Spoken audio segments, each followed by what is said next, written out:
ഈ ഇപ്പൊ പൊല്യൂഷൻ അങ്ങനത്തെ കുറെ കാര്യങ്ങൾ പറയും, എൻവയോൺമെന്റലിസ്റ്റ് എത്തിക്സ്. അപ്പോ ഈ ഡെവലപ്മെന്റ് എന്ന് പറയുന്ന ഒരു ഇതില് ഒരു ബാരിയർ ആവോ ഈ എൻവയോൺമെന്റൽ? ചൈനയിലെല്ലാം രണ്ടും ഉണ്ട്, അർബണൈസും ഉണ്ട്, സെയിം ടൈം നേച്ചറിനെ മെയിൻറ്റെയിൻ ചെയ്യുന്നുമുണ്ട്, രണ്ടും വേണം. ഞങ്ങൾ ഒരെണ്ണം മാത്രമേ പോലെ ഒരു സസ്റ്റൈനബിൾ ഡെവലപ്മെന്റ് എന്ന് പറഞ്ഞൊരു കോൺസെപ്റ്റ്.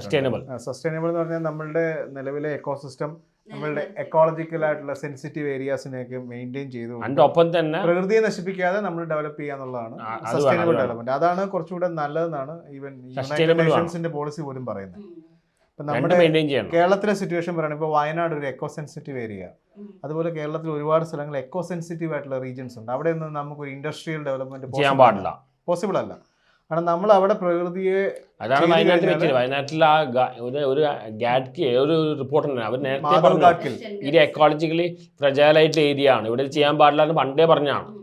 അത് ചെയ്യാത്തതുകൊണ്ടാണ് പ്രശ്നം മുഴുവൻ ഉണ്ടായത്. അപ്പോൾ ഈ എങ്ങനെ പോലും ഈ നേച്ചറിന് അതിൻ്റെതായ ഒരു ഓർഡർ ഉണ്ട്. അപ്പോൾ അതിൻ്റെ ഒരു ബാലൻസ് നമ്മൾ അതുകൊണ്ടായി ക്ലൈമറ്റ് പ്രോബ്ലം നമ്മളായിട്ട് തെറ്റിച്ചു കഴിഞ്ഞാൽ അത് റീ ഓർഡർ ചെയ്യും. ഇവിടെ കേരളത്തിൽ തന്നെ പണ്ട് നാച്ചുറൽ കലാമിറ്റി ഒക്കെ ഉണ്ടാവും. അല്ല, ഇവിടെ കേരളത്തിൽ തന്നെ പണ്ട് നല്ല ക്ലൈമറ്റ് ആയിരുന്നു. ഇപ്പൊ ചൂട് തന്നെ ഭയങ്കര ചൂട്, 5 ഡിഗ്രി മഴ ഭയങ്കര മഴ, ക്ലൈമറ്റ് നമ്മുടെ വാട്സ് ആൻഡ് കൗണ്ടർ വിളിച്ചിട്ട് അങ്ങനെയല്ലേ, നല്ല ക്ലൈമറ്റ് ഉണ്ടായതുകൊണ്ടല്ലേ എന്തൊക്കെയുണ്ടായിരുന്നു, എല്ലാം പോയി. അത് weather pattern starting industrial revolution ആണ്. ഇൻഡസ്ട്രീസ് വന്നപ്പോഴാണ് അതുകൊണ്ട് ജോബ് കിട്ടിയെങ്കിലും അതിൻ്റെ ഒപ്പം ഈ എൻവയോൺമെന്റ് ഡിഗ്രഡേഷൻ വന്നു. പിന്നെ ഇസ്ലാം ക്രിസ്ത്യാനിറ്റിയിൽ പറഞ്ഞാൽ അവർ മൃഗങ്ങളെ കൊല്ലുക, അതിനോട് അവർക്ക് പ്രശ്നമില്ല. അതൊക്കെയെല്ലാം ഇങ്ങനെ പല ഫാക്ടേഴ്സും ഉണ്ട്. ഇനി നമ്മൾ ഈ മോറൽ ക്യാരക്ടർ ഒരു ഇൻഡിവിജ്വലിനെ ഡെവലപ്പ് ചെയ്യുന്നതിൻ്റെ ഒരു കാര്യം എടുക്കുകയാണെങ്കിൽ ഫാമിലിയാണ്. എത്തിക്സ് നമ്മൾ എങ്ങനെ അത് വർക്കൗട്ട് ചെയ്യും, പ്രാക്ടിക്കലി എങ്ങനെ അപ്ലൈ ചെയ്ത് വരും? ചെറുപ്പം മുതലേ ഉണ്ടാക്കുന്നതാണ്. അതിൽ ഫാമിലിക്ക് റോളുണ്ട്, പക്ഷെ എല്ലാവർക്കും ഫോർച്ചുനേറ്റ് ആവില്ല നല്ല ഫാമിലി ഉണ്ടാവാൻ. പക്ഷെ ഇപ്പൊ ഫാമിലി എന്ന് പറയുന്നുണ്ടല്ലോ, ഒരു കുട്ടി ആ കുട്ടീനെ നല്ല രീതിയിൽ വളർത്തി, പക്ഷെ ഫാമിലിയുടെ സൈഡിൽ നോക്കിയാണ്, പക്ഷെ എന്നിട്ടും എന്തൊക്കെയോ റീസൺ കൊണ്ട് ആ കുട്ടി ഇഷ്യൂസിലോട്ട് പോകുന്നു. അപ്പൊ ഫാമിലിയിൽ നമുക്ക് മുഴുവനായിട്ട് ബ്ലെയിം ചെയ്യാൻ പറ്റില്ല. ഫാമിലിയിൽ എന്ത് കുഴപ്പമുണ്ടായി കൊണ്ടാണ്, ഇല്ലെങ്കിൽ ആ പ്രശ്നം ഉണ്ടാവില്ല. പ്രോപ്പറായിട്ടാണ് വളർത്തി വന്നെങ്കിൽ ഫാമിലി എഡ്യൂക്കേഷനിൽ അങ്ങനെയാണെങ്കിൽ ആ പ്രശ്നം വരില്ല.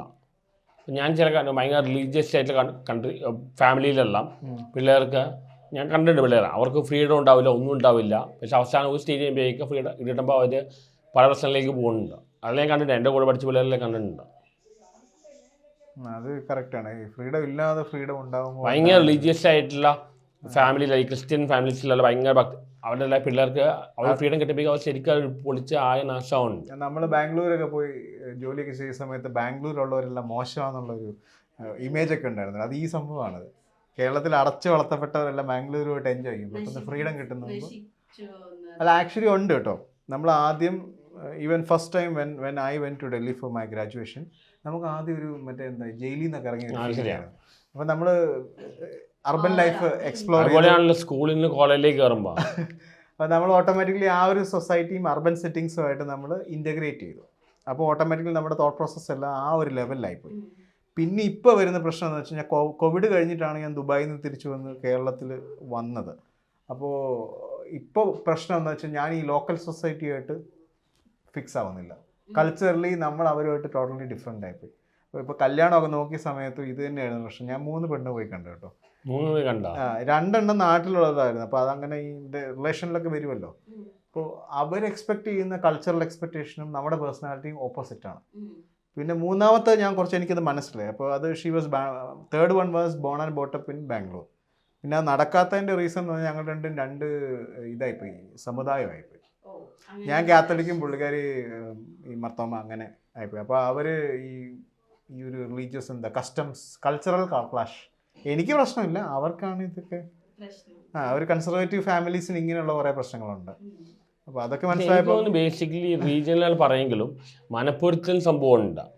ഇപ്പോൾ ഈ KR നാരായണൻ കല്യാണിച്ച ആള് ബർമ സ്ത്രീയാണ്. ഇപ്പോൾ മറ്റേ രാജീവ് ഗാന്ധി കല്യാണിച്ചത് സോണിയാഗാന്ധി, ജയശങ്കർ കല്യാണം കഴിച്ച ജാപ്പനീസ്. അപ്പോൾ ഇങ്ങനത്തെ ഇതിൽ വരുമ്പോൾ ആൾക്കാർ പറയും ഇങ്ങനെ ഓരോ കമ്മ്യൂണിറ്റിയിലാണ്, ഓരോ റിലീജിയനാണെന്ന് പറയുമ്പോൾ ബേസിക്കലി അവരൊരു മനപ്പൊരുത്തമാണ്. അതുണ്ടെങ്കിൽ ഇതൊന്നും പ്രശ്നമല്ല, എനിക്കങ്ങനെ തോന്നുന്നു. ഇന്റർ കാസ്റ്റ് മാരേജിൽ ആൾക്കാർ പറയും ഇന്ന സ്ഥലത്ത് ഈ ലോക്കൽ ഏരിയയിൽ കല്യാണിക്കണം, അല്ലെങ്കിൽ ഇന്ന റിലീജിയനിൽ കല്യാണിക്കണം. അതെനിക്ക് തോന്നുന്നില്ല, മനപ്പൊരുത്തമാണ് വേണ്ടത്. എനിക്കങ്ങനെ തോന്നിയിരിക്കുന്നത്. അത് അവർ പറയുന്നതെന്ന് പറഞ്ഞാൽ സിമിലാരിറ്റിക്ക് വേണ്ടിയാണ് ഇവർ പറയുന്നത്. പക്ഷേ എല്ലാ ആളുകളുടെ കേസിൽ അത് വർക്ക് ആകത്തില്ല. സബ്ജക്റ്റീവായിട്ട് എനിക്ക് പറയാൻ പറ്റത്തില്ല. ഇപ്പോൾ എൻ്റെ കേസ് തന്നെ ഇതാ പ്രശ്നം പറ്റിയിരിക്കുന്നത്. എനിക്കിത് കറക്റ്റായിട്ട് മനസ്സിലാവും. ഞാൻ മാരി ആണെങ്കിലും കേരളത്തിൽ നിന്ന് ഒരിക്കലും പ്രിഫർ ചെയ്യത്തില്ല. കാരണം ഇത് പ്രശ്നമാണ് ഇവിടെ. നമുക്ക് ഈ കൾച്ചറോട് അഡ്ജസ്റ്റ് ചെയ്യാൻ പാടാം. അപ്പോൾ നമുക്ക് എപ്പോഴും പുറത്തുള്ള NRIs അങ്ങനെയുള്ളവരെ മാച്ച് ആവത്തുള്ളൂ. ചില ആൾക്കാർക്ക് ചില കമ്മ്യൂണിറ്റി മാത്രമേ. എൻ്റെ ഫാദറിനെ ഞാൻ കണ്ട ക്വാളിറ്റിയാണ്. പുള്ളി ഹൈലി എഡ്യൂക്കേറ്റഡ് ആയിട്ടും അന്ന് ഒട്ടും എഡ്യൂക്കേഷൻ എല്ലാവരുമായിട്ട് ഇൻട്രാക്ട് ചെയ്യും. അങ്ങനത്തെ ഒരു ഇത് വേണം. ചിലർക്ക് ചില ആൾക്കാരായിട്ട് ഇൻട്രാക്ട് ചെയ്യാൻ പറ്റില്ല. എല്ലാ അതാണ് ഗാന്ധിയിൽ പറഞ്ഞതാണ്, എല്ലാ ആൾക്കാരായിട്ട് എല്ലാ ലെവലിലുള്ള ആൾക്കാരായിട്ട് ആ ഒരു ഫ്ലെക്സിബിലിറ്റി വേണം. ചിലർക്ക് അത് പറ്റില്ല. നമ്മുടെ സൊസൈറ്റി എല്ലാ ആളുകളായിട്ട് ഇൻട്രാക്ട് ചെയ്യുന്ന 3-4 കാറ്റഗറി ആളുകളെ ഞാൻ കാണുന്നു. ഒന്ന് ഈ പള്ളിയിലച്ചന്മാർ, അങ്ങനെ റിലീജിയസ് ആയിട്ടുള്ള ലീഡേഴ്സ്, കമ്മ്യൂണിറ്റി ലീഡേഴ്സ്, പിന്നെ പൊളിറ്റീഷ്യൻസ്, പിന്നെ കുറേയൊക്കെ ടീച്ചർമാരെല്ലാ ടൈപ്പ് ആളുകളായിട്ട് ചെയ്യുന്നുണ്ട്. ബാക്കി ആരും അങ്ങനെ എല്ലാ ആളുകളോടും ഒരേ രീതി ഇടപെടുന്നില്ല. ഇവിടെ എല്ലാം ഈ എന്താ റിലീജിയസിന് കുറച്ചും കൂടി ബാരിയേഴ്സ് പറ്റില്ലേ? ലൈക്ക് നമ്മുടെ കമ്മ്യൂണിറ്റിത്തെ ആൾക്കാരല്ലെങ്കിൽ അധികം മിണ്ടാൻ പാടില്ല. അങ്ങനെയൊക്കെ ചില സ്ഥലത്തൊക്കെ ഞാൻ കണ്ടിട്ടുണ്ട്. ചില അവിടെ ഭയങ്കര ഡിവിഷൻ ആളെ കല്യാണിക്കാൻ പറ്റില്ല. ഐ തിങ്ക് കുറച്ചും കൂടി ടീച്ചേഴ്സ് അല്ലെങ്കിൽ ഡോക്ടേഴ്സ് അങ്ങനെയൊക്കെയാണ് കുറച്ചുകൂടെ പിന്നെയും കോമൺ ആയിട്ട് ഇടപഴകുന്നത്. റിലീജിയസ് വരുമ്പോൾ മിക്കപ്പോഴും എന്റെ റിലീജിയനിൽ പെട്ട ആളല്ല, സോ അധികം മിങ്കിൾ ചെയ്യാൻ പാടില്ല, അങ്ങനെയൊക്കെ ഒരു തോട്ട് ചില എല്ലാവർക്കും ഉണ്ടെന്നല്ല. ഞമ്മന്റെ ആളല്ല ഇടപെടണ്ടാവും അല്ലേ? അത് ഇതെന്താ പറയുക, ഇവിടെ നമ്മൾ വേറെ ഇപ്പൊ അർബൻ സിറ്റികളിൽ എന്ന് പറഞ്ഞാൽ ആളുകൾ കുറച്ചുകൂടെ മിക്സ് ആയിട്ട് ജീവിക്കുന്നവർ. അവിടെ ഈ റിലീജിയൻ ഇങ്ങനത്തെ ഐഡന്റിറ്റീസ് വർക്ക് ചെയ്യത്തില്ല. അവിടെ സോഷ്യൽ ക്ലാസ്സാണ് വർക്ക് ചെയ്യുന്നത്. ഇപ്പം നിങ്ങൾ ഏത് ഏരിയയിൽ, ഇപ്പം നിങ്ങൾ ഇപ്പോൾ ഫോർ എക്സാമ്പിൾ ഇപ്പം കൊച്ചിയാണെന്നുണ്ടെങ്കിൽ പനമ്പള്ളി നഗറിലാണെന്നുണ്ടെങ്കിൽ അത്യാവശ്യം പോഷ ആളുകളാണ് ജീവിക്കുന്നത്. കാക്കനാട് പോയി കഴിഞ്ഞാൽ IT ക്രൗഡാണ് കൂടുതലുള്ളത്.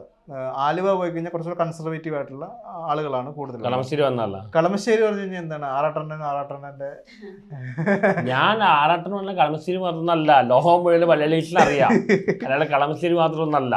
അലഞ്ചി ഹോസ്പിറ്റലിലെ ആറാട്ടണ്ണെല്ലാം ഒരു പ്രത്യേക ഏരിയ ഒന്നും ഇല്ല. അങ്ങനെ ലോകം മുഴുവൻ മലയാളീസിന് അറിയാം. ഞാൻ പറഞ്ഞത് എന്താ അറിയോ, അപ്പോൾ ഈ നമ്മളിവിടെ എന്ന് പറഞ്ഞാൽ ജീവിക്കുന്ന ഏരിയ അനുസരിച്ചിട്ട് സെറ്റിൽമെന്റ് അനുസരിച്ച് സോഷ്യൽ ക്ലാസ് ഡിഫൈൻഡ് ആണ്. അപ്പോൾ ഇവിടെ ബാക്കി ഐഡന്റിറ്റീസ് വർക്ക് ചെയ്യത്തില്ല. ഈ അർബൻ സെറ്റിങ്ങിന്റെ ഒരു ബെനിഫിറ്റ് അതാണ്. ഇപ്പം ഇതിനകത്ത് വരുമ്പോൾ നമ്മൾ ഈ സമയം ചെറിയ ടൗൺസിൽ വില്ലേജ് എന്ന് പറഞ്ഞാൽ ഇവർ മിക്സഡ് ആണ്. മനസ്സിലായി? ഇപ്പം മലയാളികളുടെ ഏറ്റവും വലിയൊരു പ്രശ്നമാണ് അസൂയ, അങ്ങനെയുള്ള മറ്റാളുകളുടെ കാര്യങ്ങൾ അവിടെ എത്താനുള്ള ഒരു അതെന്തുകൊണ്ടാണ് വരുന്നത് അറിയോ? നമ്മൾ ജീവിക്കുന്ന സെറ്റിൽമെന്റിന്റെ പ്രശ്നം കൊണ്ടാണ്. ഇവിടുത്തെ മജോറിറ്റി വരുന്ന സെറ്റിൽമെന്റ് ചെറിയ വില്ലേജുകളും ചെറിയ ടൗൺസും അത്യാവശ്യം വലുപ്പമുള്ള ടൗൺസുമാണ്. ഇവിടുത്തെ ഒരു സീൻ എന്ന് പറഞ്ഞാൽ ഇവര് മിക്സ് ആയിട്ടാണ് ജീവിക്കുന്നത്. എല്ലാ സാമ്പത്തിക സ്ഥിതിയുള്ള ആളുകളും മിക്സ് ആയിട്ട് ഒരു ഏരിയയിൽ ജീവിക്കുന്നത്. അപ്പോൾ ഒരു കാശുള്ള ഒരാള്, പിന്നെ മിഡിൽ ക്ലാസ്, ലോവർ ക്ലാസ്, അങ്ങനെ ഇവരെല്ലാം കൂടെ മിക്സ് ആയിട്ട് ഒരു ഏരിയ ജീവിക്കുമ്പം ഒരാള് ഇവർ കമ്പാരിസണും കോമ്പറ്റീഷനും അവിടെ നടക്കുന്നത്. ഞാൻ നല്ല ഡ്രസ്സ് ഇട്ട് കഴിഞ്ഞാൽ എൻ്റെ അപ്പുറത്ത് അയലോകത്ത് താമസിക്കുന്ന ആള് പൂവർ ആണെന്നുണ്ടെങ്കിൽ അവന്റെ സോഷ്യൽ സ്റ്റാറ്റസിനെ ഞാൻ ചലഞ്ച് ചെയ്യുക. അവൻ സ്കൂളുകളിലെ യൂണിഫോം എല്ലാവരും ഒരേ ഡ്രസ്സ്. അതുകൊണ്ട് യൂണിഫോം നമ്മൾ പഠിക്കുന്നത് ഈ പ്രശ്നം ഒഴിവാക്കാൻ വേണ്ടിയിട്ടാണ്. നമ്മൾ നല്ലൊരു കാറ് മേടിച്ചാൽ അയലോക്കത്തുള്ള ആളുകൾക്ക് ഇത്ര ബുദ്ധിമുട്ട് എന്താണ് ആലോചിച്ച് നോക്കുക. ആ സൈക്കോളജി വേറെ കാര്യമുണ്ട്. ഈ പോവർട്ടിയിലുള്ള വരുന്ന പിള്ളേർക്ക് പഠിക്കാനുള്ള പഠിക്കണമെന്ന് ആഗ്രഹം അങ്ങനെല്ലാം ഉണ്ടോ? ഇവിടെ ഒരു ഇമിറ്റേഷനും കൂടുതലല്ലേ. ലൈക്ക് ഇപ്പോ എന്റെ ഓപ്പോസിറ്റ് നിൽക്കുന്ന ആള് നല്ല ഡ്രസ് ഇട്ടാല് അല്ലെങ്കിൽ ഒരു പുതിയ ഫോൺ മേടിച്ചു, കുട്ടികളായിരുന്നു പുതിയ ഫോൺ, അയ്യോ അവന്റെ ഐഫോൺ ആണ്, എന്റെ ആൻഡ്രോയിഡ് ആണ്, അങ്ങനെ ഒരു കമ്പാരിസൺ ഇമിറ്റേറ്റ് ചെയ്യാൻ. ഇവര് ഡിഫറെന്റ് സോഷ്യൽ ക്ലാസ് ആയതുകൊണ്ടും ഡിഫറെന്റ് എക്കണോമിക് സിറ്റുവേഷൻ ഉള്ള ആളുകളായതുകൊണ്ട് ഒരു സ്ഥലത്ത് പഠിക്കുന്നുണ്ടേ പ്രശ്നം. എക്കണോമിക്കലി ബാക്ക്വേർഡ് ക്ലാസ് ആണെങ്കിലും അവര് ഐഫോൺ ഉണ്ടെങ്കിൽ ഇമിറ്റേറ്റ് ചെയ്യുവാണ്. അവരെ സംബന്ധിച്ച് ഈ പ്രശ്നം എനിക്ക് ആദ്യം റിയലൈസ് ചെയ്തില്ല. ഞാൻ ഇവിടുത്തെ സോഷ്യൽ സിസ്റ്റം പഠിച്ചപ്പോഴാണ് എനിക്ക് മനസ്സിലായി ഇതുകൊണ്ടാണ് ഈ മലയാളികൾക്ക് അസൂയയും കുശുമ്പും ഈ പ്രശ്നം കൂടുതലുള്ളത്. ഇവർ ജീവിക്കുന്ന സിറ്റുവേഷൻ കൊണ്ടാണ്. ഈ കമ്പാരിസൺ വരുമ്പോൾ ഇവർക്ക് ആങ്സൈറ്റിയാ. അപ്പോൾ അവരെപ്പോഴും ഇങ്ങനെ എന്താ പറയുന്നത്, സ്ട്രെസ്ഡ് ആണ്. അതായത് ഇപ്പോൾ ഫാമിലി സിസ്റ്റം ആണെന്നുണ്ടെങ്കിൽ അയലോക്കത്തെ ചേട്ടൻ വണ്ടി മേടിച്ചു കഴിഞ്ഞാൽ ഇപ്പുറത്തെ ചേച്ചിക്ക് പ്രശ്നമാണ്. ചേച്ചി അവരുടെ ഹസ്ബൻഡിനെ ഉപദ്രവിക്കും. എന്നുവെച്ചാൽ ഇങ്ങനെ എന്താ കറക്റ്റ് പറയാം, ഇറിറ്റേറ്റ് ചെയ്യും. നിങ്ങൾ കണ്ട ആൾ മേടിച്ചില്ലേ, നിങ്ങളെ കൊണ്ട് വല്ലതും കൊള്ളുവോ. അപ്പോൾ ഇവരുടെ സോഷ്യൽ സ്റ്റാറ്റസും ആ മാൻഹുഡും ചലഞ്ച് ചെയ്യപ്പെടുക. ഈ പ്രശ്നമാണ് ഇവിടെ മുഴുവൻ നടക്കുന്നത്. ഇത് ലാർജ് സ്കെയിലിൽ നടക്കുമ്പോൾ ഉള്ള ഒരു സിറ്റുവേഷൻ ആലോചിക്കുമ്പോൾ നല്ല ഡ്രസ്സ് ഇടുന്നവരോട് അസൂയ, നന്നായിട്ട് ഫിറ്റ്നസ് ഉള്ള ആളുകളോട് അസൂയ, നല്ലതായിട്ട് ജീവിക്കുന്ന ആളുകളോട് അസൂയ. എന്ത് ചെയ്യാൻ പറ്റും? ഈ പ്രശ്നം വേറെ സ്റ്റേറ്റുകളിൽ കുറവാണ്. കാരണം അവർ സെപ്പറേറ്റ് ആയിട്ടാണ് ജീവിക്കുന്നത്. ബേസിക്കലി ജലസി വെച്ച് പറയുകയാണെങ്കിൽ സ്നേഹമുള്ളിടത്ത് ജലസി ഇല്ല. നമുക്ക് ഇപ്പം നമ്മുടെ മക്കളോട് അല്ലെങ്കിൽ പേരൻസിനോട് ജലസി വരുമോ? ഉണ്ടാവില്ല. അത് നമുക്ക് സ്നേഹം ഉണ്ടായതുകൊണ്ടാണ്. കുറച്ച് നേരം വേണ്ടി ചിന്തിക്കുമ്പോൾ നമ്മളുടെ അങ്ങനെ വരുമ്പോഴാണ് ജലസി വരുന്നത്. സ്നേഹമുള്ളിടത്ത് ജലസി ഇല്ല.